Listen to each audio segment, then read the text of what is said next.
I'm sure you all know the feeling of powerlessness as you watch the news and see the destruction of our planet and the oppression of ordinary, everyday people. It's easy just to switch off and pretend it's not happening, and sometimes for your own mental health, you have to, because in reality, what can you do? Take comfort in the fact, well, maybe don't take comfort in the fact, but know that you're not alone in feeling like this. People across the world are disengaged and disenfranchised with the political process. They feel they can't make a difference. And sadly, sometimes they are correct. However, there is something that could help. Now, this isn't a silver bullet that will immediately fix all our problems, but it is a step in the right direction. What am I talking about? Well, the title of the YouTube video probably gives it away, but hey ho, let's pretend you haven't read it and you don't know. I'm of course talking about citizens' assembly. So, let's talk about it, shall we?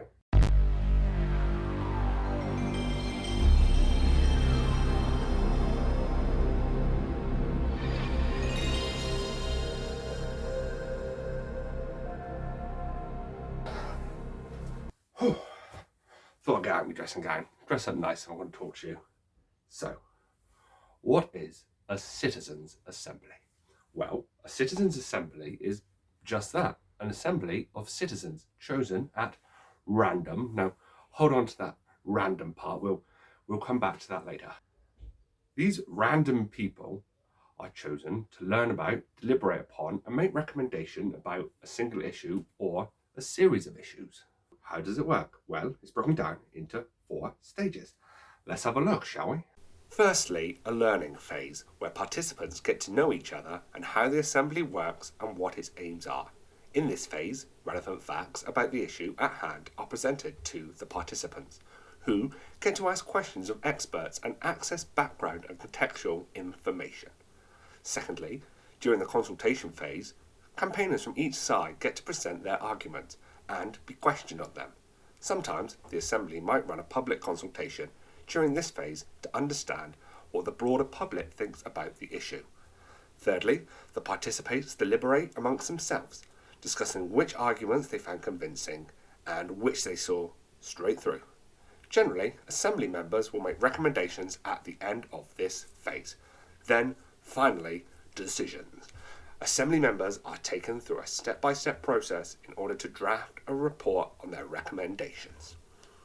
So, how do we do it? Well, there are different ways to do it, but for this video, we're going to be looking at how Extinction Rebellion plan to do it.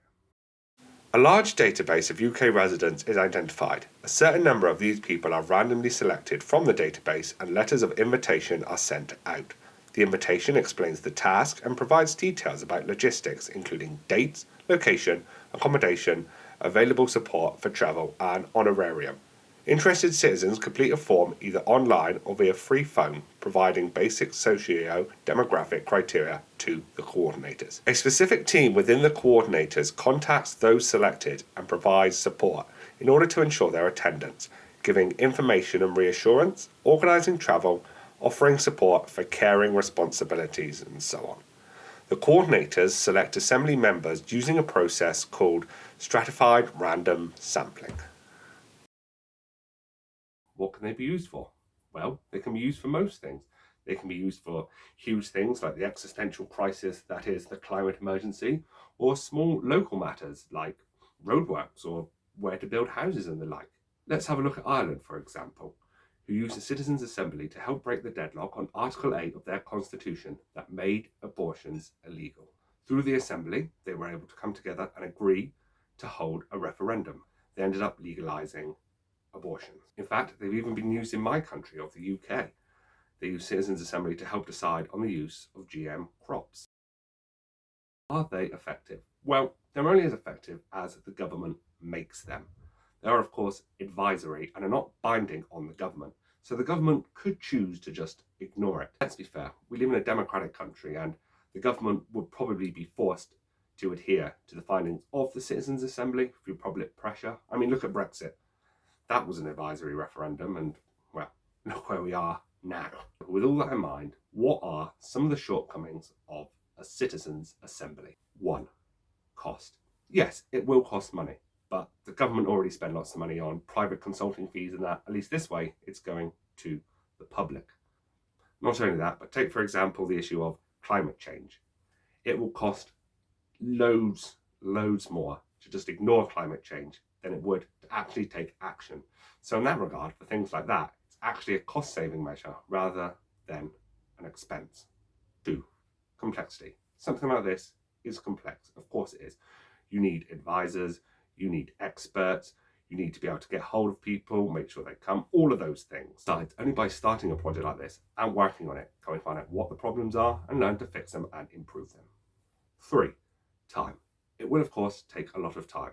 It will take time to get everything together, get the people in place, get them to discuss things, come up with an opinion, enforce it, blah, blah, blah. It will take a long time, but that's no different from anything now. If you start a petition, you don't expect it to be solved the next day. You understand that it takes time, and this is no different. 4. Risk damaging democracy. If the government decide to ignore the findings of the Citizens' Assembly, this can cause quite a big backlash and actually put the thing that they're working on back several months, years, if they decide to ignore it. So we do have to be careful of that. But that is part of a democracy. We need to hold the government's feet to the fire. And that basically is Citizens' Assembly. If you like the sounds of it, then I've provided links down below for further reading. For next steps, contact your MP, write to your local newspaper, talk with friends and family about Citizens' Assembly, show them this video, share it with your friends and family, show them the benefits of Citizens' Assembly, But if you enjoyed this video and want to see more, then please like, comment and subscribe down below. As for now, that's all I've got to say. I've been Political Glamour. Remember to stay beautiful.